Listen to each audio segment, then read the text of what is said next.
Hey guys, and welcome back to Modernization Accepted, a podcast by Resolute Software. My name is Diana, your host and a growth marketing manager here at Resolute.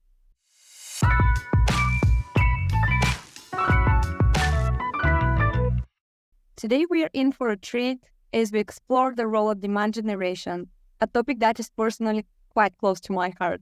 But what makes this discussion truly amazing is that we'll be tackling it from both sales and marketing perspective. Helping me navigate this conversation, I am joined by two exceptional guests, starting with Prashant, co-founder of Helmur and former director of demand generation at Progress. Hello. Thanks, Diana. Nice to be here. It's a pleasure. And of course, our very own Nicoletta, director of business development here at Resolute. Okay, then let's dive right in. Prashant, given your extensive experience in the field, can you please tell us how in your experience, let's start the discussion with how in your experience the role of demand generation has evolved over the years? Oh, wow. That's a deep question to begin with. But thanks. Very excited to be here. So demand gen has evolved quite significantly, and actually more recently, there's been a lot more change, right? So it used to be that this function was called lead generation, and marketing was responsible for acquiring names and passing them over to the sales team. So it's basically like getting something and throwing it over the fence, and pretty much accountability stopped around over there. Now that has evolved into the function that's called demand generation, right? We have a lot more data. We have the ability to see the outcomes of the things we are throwing over the metaphorical fence, so to say, right? So there's a lot more accountability with the demand generation function, right? Because it has to be value that is driven through all their activities. And so we're now seeing that demand generation is sort of morphing into two areas, right? You've got this idea of demand capture, which is the existing demand that is there in the market for product or solution. But once you have captured most of that demand, there's also this idea of demand creation. You have to proactively sort of push your brand and your solutions out and pull more segments of audiences into your company's ecosystem. And that's a very difficult thing to do, especially when sort of business situations are changing. Certain segments of customers are not profitable, so you have to pivot to new segments of customers. So demand generation is a very strong partner to the sales team in this area, right? And in the current sort of last couple of years, the meta has changed from just driving growth to driving profitability. So it's even more responsible for the demand gen teams to partner with sales and other functions at the company to really home in on the ideal customer profile, right? And pull in the most profitable segments of customers, because everybody is trying to be very efficient these days. Yeah, of course, Prashant. Didi, I just want to comment from pure sales side, because what Prashant mentioned with, throwing leads through the fence. I have experienced those situations, and absolutely it resonates with my experience so far. We had really this somewhere hidden marketing team generating leads, creating them and throwing to the sales team, and it was a gray area, right? Marketing is constantly trying to generate more leads. Sales is complaining that the leads are crappy, they cannot convert, and marketing is stating, so you're not chasing enough, you're not consistent enough with your sales strategies, you're not good enough to convert the leads, which I've created for you, right? So this was like the epic war that we had between the teams, which I can share your observation that right now is evolving, and we are like on the same side of the battle right now. Sales is usually in contact with the customers. They know the market and they know the demand. And marketing knows how to generate the demand and respectively how to capture the demand. So once we are aligned, and once we join forces for mutual campaigns and mutual strategies, once open the knowledge sharing state, we are much more efficient, and this is what actually involving the collaboration between those two teams, because it reflects how the customer journey is changing too. Curious, since both of you are really stressing the collaboration, like getting really deep dive into the sales and marketing collaboration, you're stressing the cross-functional collab is an essential part of demand generation. Let's put it this way. What are the challenges here? Is that the misunderstanding of the demand generation role, or is there something else to that? Yeah, I can take that one. So I wouldn't necessarily pose it as a misunderstanding, but I believe there is that evolution of demand generation, right? So it used to be that marketing and demand generation was like the help department at the organization, right? You're like the Swiss Army knife. You can do many different things. But given that there is so much focus on efficiency, you have to think about the demand gen role as evolving from that help department to being more maybe like a product manager. There's a lot of focus on driving value, right? And there's a lot of focus on being able to iterate. So you have to really collaborate across the organization and iterate things carefully so that big changes do not cause disruptions in the organization, right? If you change the entire website, for example, without notifying the sales team, the entire journey of all the buyers is changed, and that can have a downstream effect on sales, customer success, support. So there's a lot more information sharing and sort of joint ownership and communication required in order to be successful. And demand gen and marketing, because so many parts of the business impact demand, right? How a user experiences support from the website, right? That sort of support portal on the website is kind of supported by marketing and demand. So that impacts your brand and experience, right? Or how people get to your product. That first experience with your product comes through demand channels. So demand touches so many parts of the business now that it's very useful if they are a collaborator all along the buyer journey, so that we are providing a very consistent experience in not only how the user experiences the relationship with the brand, but also how you can sort of manage the demand capture process. Yeah, Prashant, what you're saying is very correct. And I believe what you've described, Didi, right? Because we are at one and the same company, we've partially succeed to manage it. We were in that situation where, of course, two separate divisions, two goals, different KPIs, and how should we meet at the end to reach some efficiency? We've done our job, and we've been through this path too. And I believe to mutual strategizing, mutual campaigns, knowledge sharing about the customers' reactions, also including the marketing people into conversations with customers is very important. I've been in previous situations where the marketing folks were so happy that they were in touch with a real customer, like face to face, even or begging to participate in conferences just because they had the chance to meet real customers.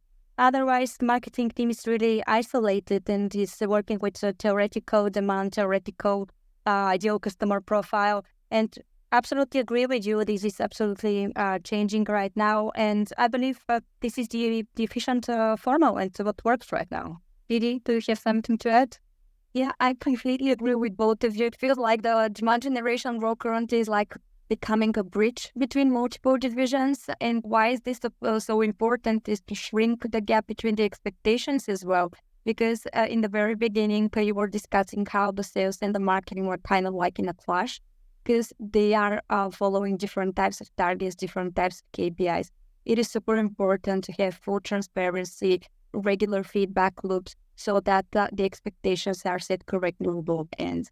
And I would like to add here that this is also quite important if you go beyond the sales and marketing, also for C-level people, because usually there is kind of a huge discrepancy between their expectations and those that are set internally within those teams.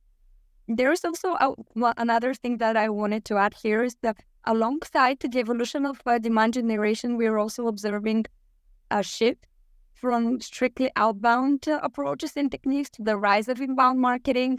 And this is in line with the change in the buyer behavior.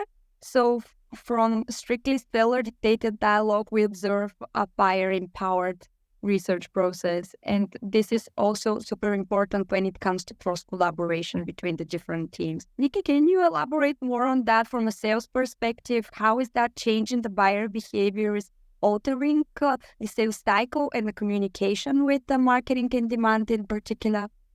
Yeah, I'll be happy to. The buyer behavior is like so adaptive thing that we can talk in a few weeks and I can probably give you another answers here. But for sure, we should keep in mind that the buyer journey is for a long time not a linear anymore, right? We have multi-touch attributions, we have back and forth. We had cases where a customer was coming to us asking some general questions about the way we are serving our customers, disappearing for months, after that coming back and be ready to kick off a project. So you can barely understand the customer behavior from time to time. And I believe the reason is that right now a huge part of the buyer journey happens in the dark channel, happens on those places where the prospects go to educate themselves. These are like standard blog or forums which are industry specific. This could be even internal Slack channel. This is for sure something you cannot track and you cannot place an advertisement there, right? But they're using those channels to progress in their decision-making processes and sometimes are coming ready for ordering or for kicking off a project. And you're like surprised, shouldn't we talk about how we are doing this or what the product is capable of? No, they don't need this because they've already educated themselves. So the switch here is to not just give the information for self-service purposes, but to enable the buyer to consume the information whenever they need it and in a form which is easier to be consumed. And this is a shift that we need to consider. I can also talk for hours for sales approaches and how this is evolving too, right? We've been through enthusiastic selling, we've been through aggressive selling, we've been through empathical selling and things like that. And right now we just need to be the consultants, right? We need to very quickly identify in which state is the buyer who is coming to us, right? Are you educated already and ready to buy, or are you in the first stage? And because of the unknown channels that we can not always track, we need to be very quick in this adaptability so that we know where should we start the conversation. Otherwise, you are losing the customer, correct? And Prashant, do you share the same vision or have something to add? Absolutely. I think you nailed it, Nikki. So I think the idea of a nonlinear journey is so important. The idea that customers are self-educating themselves about brands so much in advance. Besides the dark channels, you've got review sites, right? Like a G2, Capterra, right? So even before people have visited your site, they may have read about your product and solution and learned from other buyers about how good your brand is. So at that point, when they come to your site, you can't treat every prospect exactly the same way. And can you imagine if someone is very deep in their learning of your brand and someone is very early, they're getting the same cookie cutter email automations? It can be such a poor experience for that user.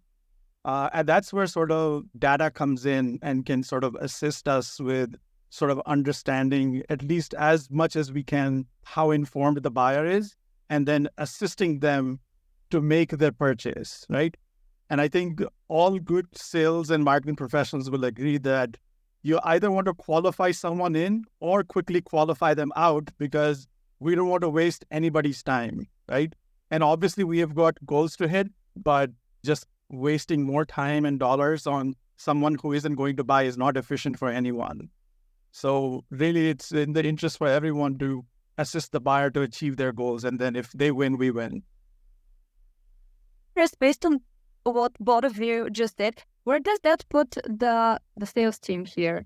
Because in the past, there were huge sales teams. Everyone is responsible for a different client, different prospect, etc. How is that organization changed based on that? You want to take that? Prashant, I would like to. Because it's more about the sales reps. It's an interesting question, Didi, because if in the past, it was more about having a huge inside sales team who is dealing with the amount of leads that were barely qualified and cold and things like that. Now you are not having this situation, and this is because the businesses realize that it's not efficient, it's not worth it anymore. The sales rep is an expensive resource nowadays, especially the good ones. So they need to be careful and not go for the quantity, but rather go for the quantity, and to be smarter, planning their sales resources and their sales processes, selling with solution selling in mind, having the authenticity first, the customer-centric approach.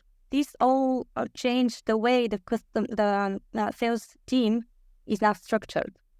Prashant, I have something else on the back of my mind. If you will elaborate on what just Nikki said, okay, then I'm gonna go another direction if that's not the case. I mind. I'll add a little bit to what Nikki just said. So I don't think it matters where the sales resources live, right? You go to 5 different organizations, their structure might be very different, right? You might have a CRO with all sales underneath them. You might go to another organization with a CRO and both sales and marketing are under that CRO, right? So in that case, sales and marketing are at least functionally more aligned, right? But the most important thing is the shared outcomes, right? Everybody has to be driving to get the same outcome, and also they're evaluated the same way. Otherwise, it goes back to the old lead generation model where marketing is throwing stuff over the fence and then now salespeople, you take it.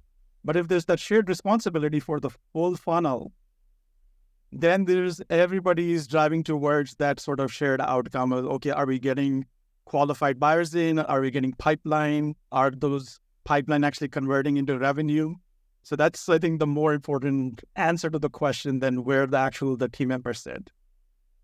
And if I can build on what you've just said, Prashant, at least we have seen that this is working, that we internally have one unified KPI to stick to, right? And this is usually money or potential for money. And this is how we are like with the same glasses and go into looking at the same direction with the marketing team. So of course, sharing goals and targets and pains is always helping for better collaboration, right? Awesome. Your discussion made me think about something else as well. Nikki, you were mentioning dark channels that are difficult to track. I suppose these are mainly in the top of the funnel area. So, Prashant, a question to you. Where do you find brand awareness in this whole story? Because usually it's a no-brainer for us marketing people, but it's not something that is usually perceived the same way from outside departments. Let's put it this way. Yeah, it's a super interesting question, and thank you for bringing it up. So I would say in 2 years back, maybe 3 years back, I would say that only marketing is responsible for brand. But given how important outbound is this nowadays and how effective some of the new outbound tools are, I think sales has an equal impact on brand without them even knowing it, right? They're reaching buyers on their own for the first time, people who may have never heard about your organization, right? Through outbound email or cold calling. And this, even if people don't buy, they hear about your brand for the first time. So I would say that inside sales and outbound channel can also be one of the best ways to push your brand out with very specific messages. Some of the best salespeople I know, if they don't reach someone, they make it a point to leave a voicemail because they want to make sure that the person can hear a small snippet about your brand and why you're calling, right? And some people don't, right? It really, that's a very subjective call from sales rep to sales rep or based on the process, right? But I would say that brand is impacted by so many things in the buyer's journey, not just marketing, right? Your product. If you have a very buggy product and the first experience signing into your product is so poor, that can leave users with a very bad impression of your brand as well. Something said irresponsibly on a social media channel, not just by the social media manager, but by just a random employee, right? Even that can have an impact on your brand, right? So I think brand is one of those nebulous things that are very hard to sort of control, but it is impacted by a lot of functions at the company these days. Yeah, and not even just the marketing, the sales, although risking going out of the domains that we have here for our podcast today. I can add, Prashant, that a brand is even when a customer receives an invoice, when a customer receives a report, or whatever touch we have with the customer, it is our brand identity, right? And our authenticity is on risk if we are doing something wrong. You cannot just stick to the professional sales because they are the face of the company, and after that, communicating with crappy emails or incomplete information to the customer. This is not consistent, right? Your brand is already at risk. And like I said, to me, authenticity nowadays is like the key weapon for the salespeople, and probably also the hardest thing to achieve. Having in mind that we are now in an AI-driven world, probably soon we will talk about AI-free communication and like gluten-free, and we will take a look at the packages, whether this is AI-generated thing or not that I'm eating. Who knows? But yeah, this is true, and the brand is extremely important. If there is not the foundation, like you did said, with the brand, with the well-accepted and well-known name, and your direct relation to proficiency and high quality, whatever I'm doing as a sales, I'm totally lost. This is the failure from design. I'll say. Cannot agree more with both of you on this one. The interesting thing that I'm observing is that although there is a lot of information out there and talking about the buyer-empowered research process, all of this abundance out there so we can go and make the decision on your own, that does not necessarily make people make the decision faster. On the other hand, we observe another thing, that companies internally have to be really, really flexible and adaptive to make the decisions faster. And switching the gears here, I'm curious, is that because of the changing business conditions, the macroeconomic environment, the technological advancements, and everything in general impacting this situation we are observing at the moment? Prashant? Yeah, I do think that the current environment did put a spotlight on this. For example, during COVID, a lot of companies had to change strategies, whether it was internally with how employees can work remotely or how to go to market effectively with a completely remote first workforce, right? Or there's, wars breaking out in different parts of the world, and now suddenly you have employees in Ukraine and they have to leave, and that's causing a disruption to your business, right? And that's just some examples. Obviously, economic and recessions, things like that can impact it too. But I think one of the most important muscles any organization can develop, whether it's today or was 10 years ago, is this ability to iterate quickly. And it's often sort of thought of as startups attribute, that startups should pivot quickly and iterate quickly. But I believe that if not a whole company, because you usually will, a large enterprise, you sometimes call it a battleship or like a cruise ship. It's too big to change direction. But I think functionally departments within those large enterprises should be able to iterate quickly and sort of adjust to changing conditions, right? Whether it's supporting how a customer purchases, or as I mentioned early on, you want to pivot and acquire a new segment of customers, or you want to be a industry first delivery of some kind of a AI solution, right? And get some of that first mover advantage potential, right? So I think this ability to move quickly and then iterate quickly is super important no matter what phase or what condition you're in. About adapting and flexibility, how essential and important it is for companies to reevaluate their go-to-market methodologies regularly on a regular basis. Yeah, I mean, same thing, right? And this is where the whole power of data and unified data really comes in, right? So if you're using data to monitor the effectiveness of your go-to-market and you're seeing increasing demand from a new segment, and also you're seeing not just increasing demand, but a very profitable demand for a certain segment, I think it makes a lot of sense to adjust from a less profitable segment to a more profitable segment as quickly as possible, right?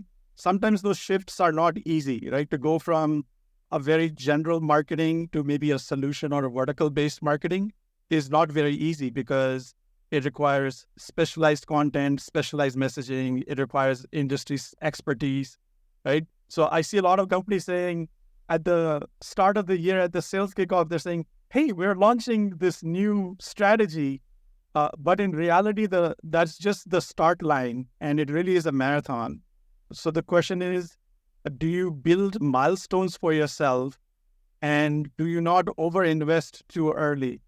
Because if you change your entire sales team structure at that kickoff, but then realize that, oh, we don't really have enough customers or we don't really have the enablement to be successful, then you have created a big disruption for your organization too early.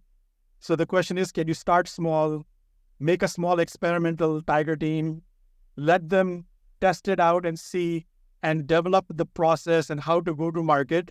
And once that's been validated, then you scale it up. But if you do the whole thing at one go, sometimes you might have a bigger problem on your hands. And let's not forget the customers, right? Because we are here all stating to our customer-centric. So I would tweak also the perspective of the customers, and part of the go-to-market strategy is, of course, how we are releasing our products and services. And if the economic situation right now requires more flexibility and more resilient engagement model, then why not? We should be there to support this request and this requirement of the market.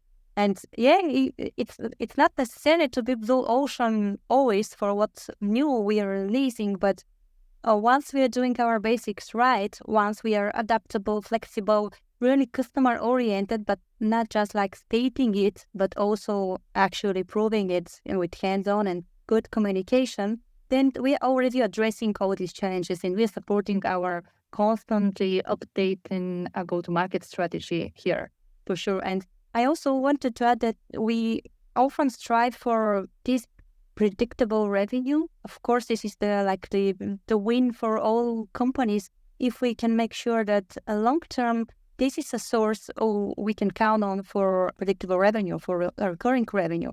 But there is a quite difference between just recurring revenue and recurring customer, which is not just tied to some obligations and agreements to be there and to pay you on a monthly or a quarterly basis, but they're so convinced from what you're releasing and how you're updating your strategy that they're coming back and again ordering from you, buying your product and ordering your services. So reoccurring is also very important here to be precisely defined and chased as part of the go-to-market strategy.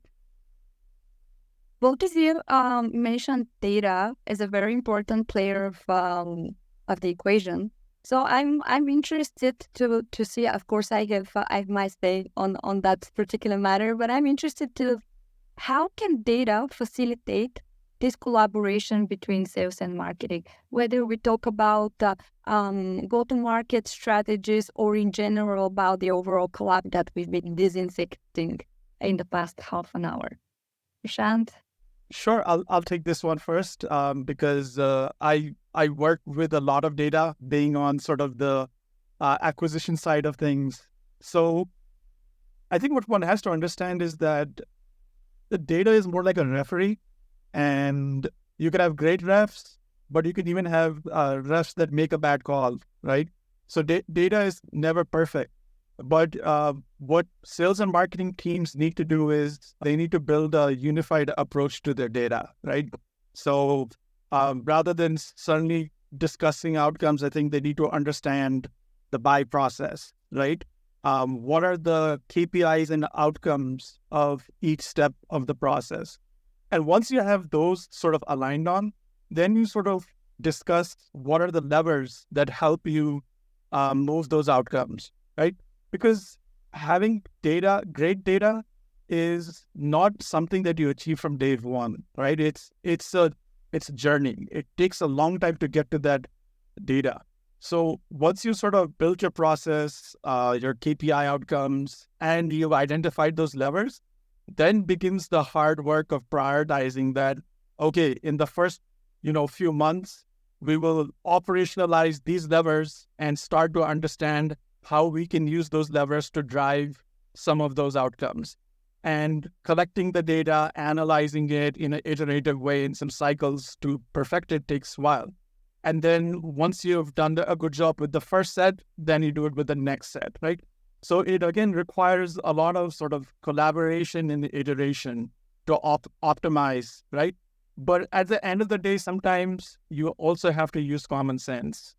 Nikki brought this idea up about dark social and dark channels, right? So your data might be telling you that you are getting a lot of demand from a certain channel, but sometimes common sense will tell you that your data is not perfect. So you also have to sort of think about how to reconcile the hard data with some subjective discussion and thinking. And then you slowly move from 50-50, right? 50% is your benchmark hard data and 50% is sort of estimation. And then move it slowly towards more data. But there's always going to be like 20%. It'll be like an 80-20, like 80% is data-driven and then 20% is a little bit common sense-driven. But that's kind of how I think sales and marketing teams should align around data. It's like collaboratively and together. Yeah, and this is another chance to, again, go out of the silos by collaborating also during the data analysis. Yeah, the marketing can say, look, this channel or this tracking system is showing this and that, and MarTech is never wrong. But on the other side, I can come up with a few quotes from customers saying something else. So let's stay on the focused and realistic and be sure that the source of our data is really adequate and not just go in the one direction, not purely and 100% data driven, but also, of course, having in mind that it's data-based decisions that matters nowadays. And the other polarity is also wrong. Just counting on 2 or 3 customer statements is also pure loss of time and could be misleading. I can add on what you both said about data-driven decision-making. What is interesting about this, if I can bring back the topic of brand awareness, this is very, very difficult to measure. And usually a lot of the budget goes into the brand awareness bucket. But in the end of the day, you cannot have those hard KPIs, numbers to show. So you can prove that these activities are really working. But what we are seeing nowadays is that also the marketing technology, data technology has evolved in a way that it allows us to make data-driven decisions based on information on upper funnel channels as well. And this is amazing because, in my opinion, this is giving us a seat on the table. And this is giving us a voice, and we can really participate when it comes to making business decisions, be there and not be disregarded simply because we cannot back up our activities and our budgets. Well said, Didi. One thing that I can tell from my experience when it comes to data, let's see if you guys agree with me, is that a big challenge around this topic is the integration with the different platforms, tools, instruments. And this is making it hard for us to make an integrated dashboard or an integrated view so we can sit together and collectively make decisions. So this is another challenge that we need to tackle, especially when it comes to sales and marketing. We've observed that a lot. I can tell from experience. Nikki, I'm sure that you can add to that as well.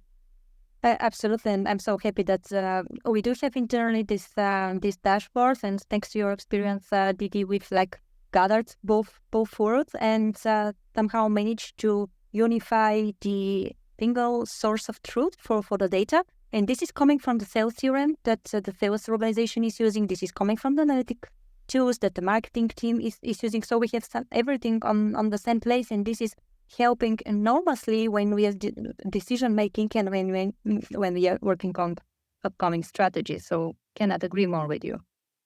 Yeah, just to add on to what Nikki just said, right? So if you think about the journey of the buyer, they will end up interacting with different systems in marketing, right? So your marketing email goes from your marketing automation platform, like a HubSpot, and that gets tracked in that system as a behavioral event.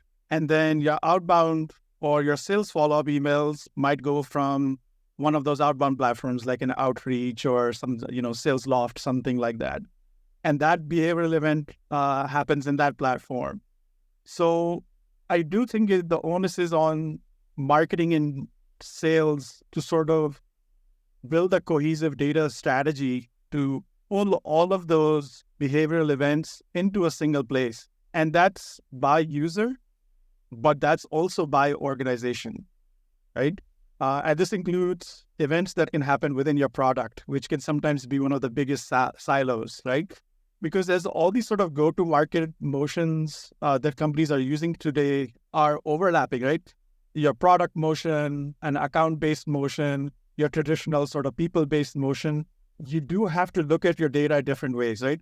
What is the journey of my champion? What are all the interactions they've had so that I can do the just-in-time follow-up, right? It was what we were talking about before, right? How do you build that custom response to help them as opposed to the cookie-cutter automated emails, right? But then also collectively seeing that, okay, one champion is very interested in our organization, but no one else from their company is really paying attention to us. So is it really going to be a deal or not a deal? We don't know yet. If your typical customer pattern is a group makes a decision, right? It's a complex sale, then you have to prioritize where you spend your time. So it could be just one person looking for competitive info, pricing info, as opposed to that company looking to actually make a purchase decision. So that account-based view also becomes important, right? What I mentioned earlier, your data isn't perfect, but I think you have to sort of aspire to slowly over time improving that 360-degree view of your customers and buyers so that you can see that journey one place. Great, Prashant. Thank you so much for your conclusion on the data part of our conversation. Talking about demand generation from both sales and marketing perspective is such an interesting topic, something that I bet we can talk about, as Nikki mentioned earlier, for weeks and for days, but we are getting towards the end of our talk today. And I cannot thank you enough for participating. It was such a pleasure to have you both on the show. A huge thanks to all of our listeners. Thank you so much for getting to the end of the episode, and stay tuned for more.